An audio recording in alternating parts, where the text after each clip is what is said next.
15 फरवरी की रात को नई दिल्ली स्टेशन पर भीड़ लगी होती है श्रद्धालुओं की प्रयागराज जाने के लिए कि वो 144 साल बाद होने वाले महाकुंभ में जाएं और डुबकी लगा करके आए। मगर होनी में कुछ और ही लिखा था। वहां भगदड़ मचती है। इसमें कुल मिलाकर के 18 लोग मारे जाते हैं, जिनमें 10 महिला थी, 3 बच्चे थे और 3 पुरुष थे। इनमें मारे जाने वालों में दुखद बात तो यह है कि 8 साल की पूजा कुमार भी थी, जो कि नावदा बिहार से थी। 12 साल का बच्चा नीरज भी था, जो कि वैशाली बिहार से था। और सुरुचि थी 11 साल की, जो कि मुजफ्फरपुर बिहार से आई थी। अब मैं आप लोगों को बताना चाहता हूं, दिखाना चाहता हूं पहले तो कि वो क्या कारण थे जिस कारण से भगदड़ मची। और उससे भी पहले आप लोगों को एक बात बताना चाहता हूं कि देखो साहब, जब हमने देखी ऐसी भगदड़ मची और इस तरह से लोग अ, अपने जीवन में मतलब वो चाह कुछ और रहे थे, हुआ कुछ और उनकी अंततः एक दुखद मृत्यु होती है। हमने क्या-क्या देखा, क्या-क्या सुना और अपने जीवन में हमने क्या कुछ हम सीख सकते हैं इस सब से। तो दोस्तों, हमने देखा सत्ताधारी वर्ग के लोगों की यात्राएं।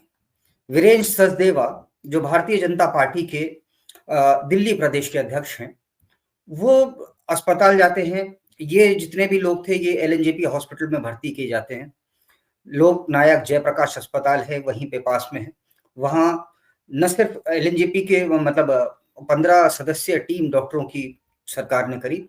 वीरेंद्र सचदेवा वहाँ जाते हैं और बाद में आतिशी भी जी जाती हैं। चलिए, सचदेवा जी का जाना समझ में आता है।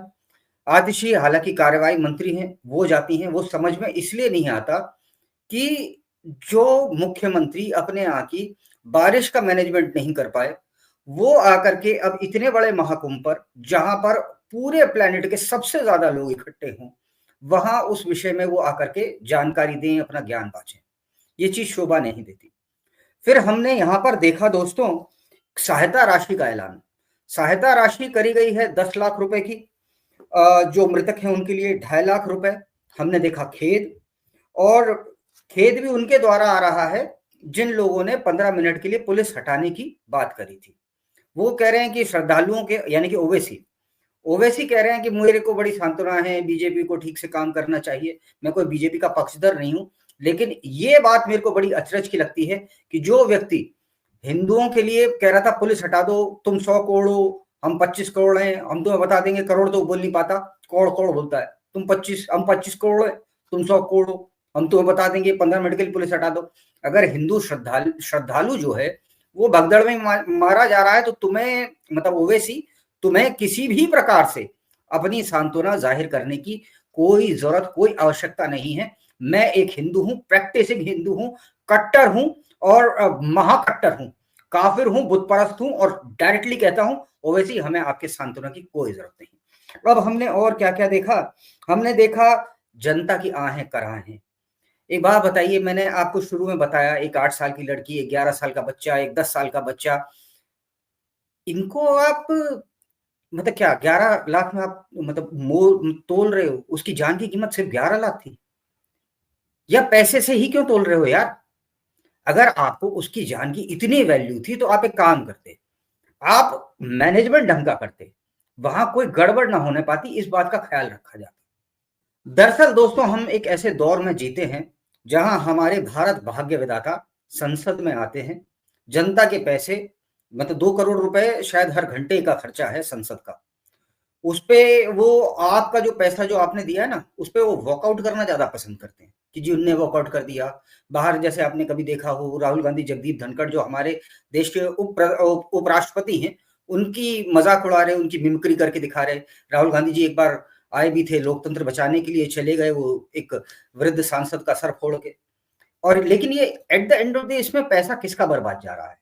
At the end of the पैसा आपका बर्बाद जा रहा है। अब मैं पॉइंट पे आता हूं, वो आपको कारण बताता हूं जिस कारण से वहां पर नई दिल्ली रेलवे स्टेशन पर भगदड़ मची।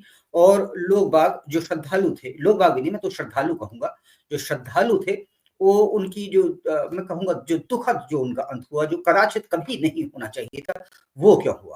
तो सबसे बड़ा जो कारण था वो ये था कि नई दिल्ली रेलवे स्टेशन पर भीड़ प्रबंधन का कोई भी एक सुनियोजित तरीका नहीं था, कोई प्रॉपर तरीका था ही नहीं कि किस प्रकार से जो उसका कैसे मैनेजमेंट करना है। ये उधर के ऑफिसर्स को भी नहीं पता था, ये वहाँ पे जो पुलिस वाले खड़े थे उनको भी नहीं पता था। इसके लिए बेसिकली एक प्रॉपर ट्रेनिंग तो होनी चाहिए कि आप भीड़ किस तरह से मैनेज करेंगे। इतनी भीड़ आएगी पुलिस वालों ने भी नहीं सोचा था। लोगों को मैं बताना चाहता हूँ, जब लास्ट टाइम महाकुंभ हुआ था तो भाईचारे का प्रतीक माने जाने वाले आजम खान महाकुंभ के सर्वे सर्वा थे और उस वक्त 80 लाख लोग आए थे। इस बार 50 करोड़ लगभग आदमी आया है, तो कहाँ 80 लाख उसका मैनेजमेंट करना, ये इनफैक्ट सरकार भी नहीं समझ पाई। देखो साहब, जो सत्य है मैं वही बोलूंगा। अगर सरकार नहीं समझ पाई और मेरा कर्तव्य बनता है ये बोलना, तो मैं जरूर बताऊंगा। नई दिल्ली रेलवे स्टेशन पर भी भीड़ को मैनेज करने का कोई तरीका नहीं था। ये था सबसे पहला कारण। अब मैं आपको दूसरा कारण बताता हूँ।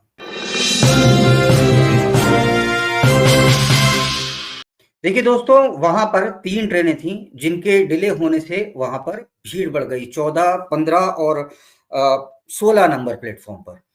14 नंबर प्लेटफॉर्म पर थी मगध एक्सप्रेस, ठीक है, पटना जाती है प्रयागराज होते हुए, तो ऑब्वियसली वहां पे भीड़ थी।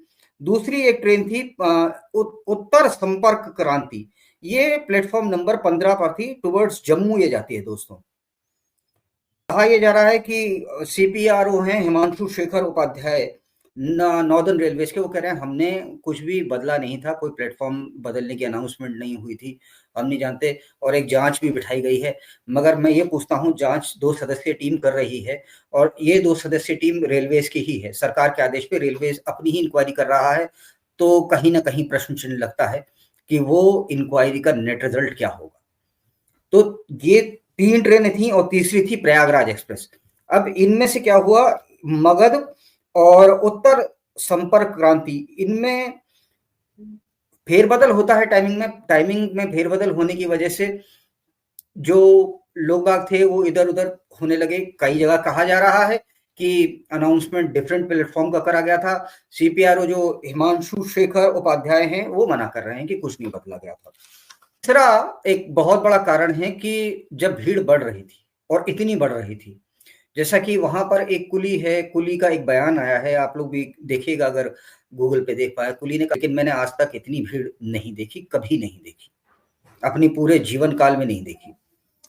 तो भीड़ जब बढ़ रही थी उस समय जर्नल टिकट काय को बांटे जा रहे थे, बंद कर देते, क्योंकि जर्नल टिकट लेकर के तो आदमी अंदर ही चला आएगा।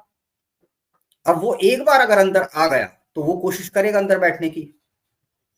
अब वो अंदर बैठने की कोशिश करेगा तो भाई ऑब्वियसली जो रिजर्वेशन वाला है वो तो वहां पे भी बैठने की कोशिश करेगा। और ऐसे में आप लोग जिन्होंने भी ट्रेन में ट्रैवल करा हो आपको पता हो ऐसे में स्थिति होती क्या है। ऐसे में ना तो टीटी कहीं जा सकता है क्योंकि मूवेबिलिटी की समस्या होती है, ना सुरक्षा कर्मी कहीं जा सकते हैं। तो अंततः at the end of the result क्या होता है, अफरा तफरी का। और यही बात मैंने पहले अपने पॉइंट में बताई थी कि मैनेजमेंट का जो था वो वीक था। तो चौथा कारण है, जहां पर ये भगदड़ मची वो उधर सीढ़ियां हैं प्लेटफॉर्म पर उतरने के लिए 14 और 15 के पास में।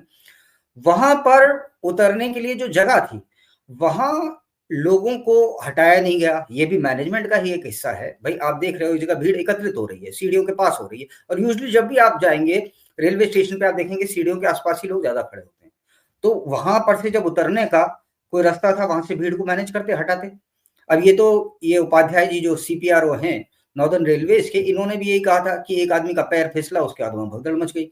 अगर मान लीजिए वहां पर नीचे लोग बाग नहीं होते, भीड़ नहीं होती, तो ऊपर का रास्ता क्लियर रहता, आने जाने वाले को मूवेबिलिटी की एसेसिबिलिटी होती, आराम से वो आता चला जाता।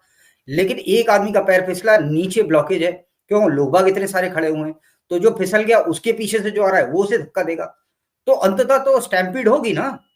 एक और बड़ा कारण है, यह हादसा शनिवार को होता है। अब रविवार को अवकाश था, अब चूंकि रविवार को अवकाश था तो शनिवार की वजह से और रविवार के अवकाश की वजह से वहां भीड़ एकत्रित होती चली गई, बढ़ती चली गई। ये बहुत बड़ा कारण है। अब भीड़ अनियंत्रित सी होती चली गई। इसमें कहीं ना कहीं मैं भी ये भी मानता हूं सर कि दोस्तों, कहीं ना कहीं इसमें सरकार की भी गलती नहीं है, ये बात तो मानी जा सकती है कि भीड़ इतनी अनियंत्रित हो गई। लेकिन हाँ, हमें यहाँ पर समझना पड़ेगा कि हमें अंततः करना क्या है। हमें अपने ऑफिसर्स को ट्रेनिंग उस हिसाब से देनी पड़ेगी कि वो मैनेजमेंट करना जान पाए। और अगर हमारे मैनेजमेंट का कोई ऑलरेडी तरीका है, तो ये एक एग्जाम्पल है कि वो तरीका आउटडेटेड हो चुका है।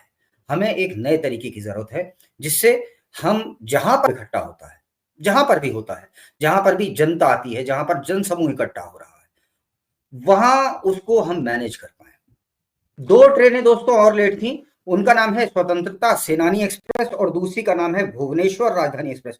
उनके विलंब की वजह से भी वहाँ पर जो यात्री थे उनकी भीड़ भी थी स्टेशन पे।